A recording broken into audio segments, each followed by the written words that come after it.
বাঁশ মানে জীবনে যারা খায় নাই তারা আসলে মানুষই না। বাঁশ খাইয়ে কিন্তু মানে এই যে বকবক করতে হয়, বাঁশ খাই।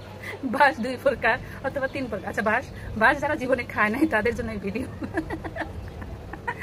বাঁশ আসলে কয় প্রকার? বাঁশ আসলে 3 প্রকার। হ্যাঁ, কাঁচা বাঁশ, পাকা বাঁশ আর হচ্ছে কুঞ্চি বাঁশ। এটা বাঁশ বলে না, এটা হচ্ছে কুঞ্চি।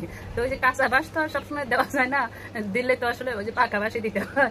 এই যে ভিডিওতে দেখুন যে কিভাবে বাঁশ খেতে হয়।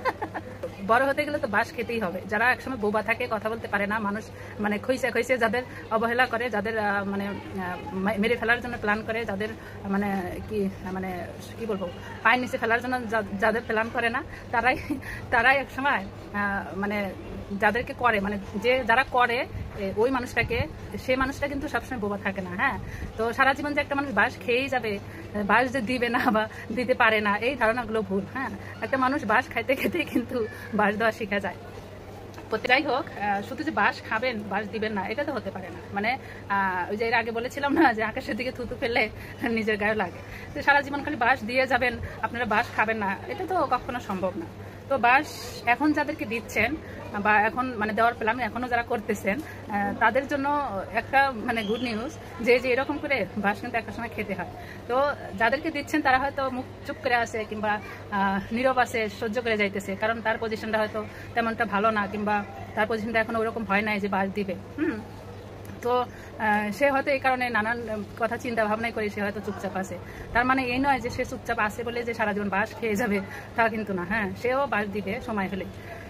আঘাত যেমন দিলে মানুষ ভুলতে পারে না, সে যেই হোক পারিবারিক কিংবা অন্যভাবে আত্মীয় স্বজন কিংবা পর, জীবনে যদি কেউ কাউকে আঘাত দেয়, আঘাত কিন্তু কেউ ভুলতে পারে না। পৃথিবীর মানুষ এই আঘাতগুলো ভুলতে পারে না। তো গ্রামের মানুষ দেখবেন যে এগুলো বেশি আঘাত মানে দেওয়ার জন্য প্রস্তুত থাকে। কারণ এদের তো কাজ নাই, কাম নাই, মানুষের গীবত করে হচ্ছে, সমালোচনা করে হচ্ছে এদের কাজ। হয়তো বছরে একটা খন্দ আসে, কাজের মানুষদের কাজ করায়, আর হলো জামাইরা ভাতাররা হলো কামাই করে দেয়, ওই চারটা মাঠে খাইয়ে ওদের কাজ সারাদিন অন্যকে নিয়ে পড়ে থাকা, মানে এই হলো এদের কাজ। তো মহিলারা হলো দুনিয়ার খাস্তা। আমি যে মহিলা হচ্ছে দুনিয়ার খাস্তা, মানে এরাই হচ্ছে মহিলাদের পরম শত্রু। মানে মহিলারাই মহিলাদের পরম শত্রু। মহিলারা কখনো পুরুষদের শত্রু হয় না। একটা মহিলাই আর একটা মহিলার সংসার ধ্বংস করে দেয়।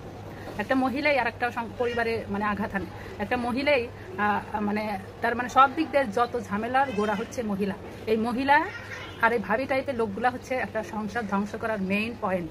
এরকম চোখের সামনে যেভাবেই হোক, মানে অহরহ উদাহরণ আছে আমার কাছে। বয়স তার কমাইলো না, বয়স কিন্তু 50 পার হয়ে গেছে। তো এরকম অভিজ্ঞতা আছে।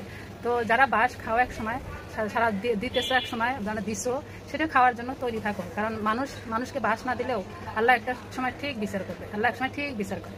তো ভাইবো না যে তোমরা পার পাইয়ে যাবে, হয় ইহকালে নাহলে পরকালে বিচার পাইয়ে যাবে।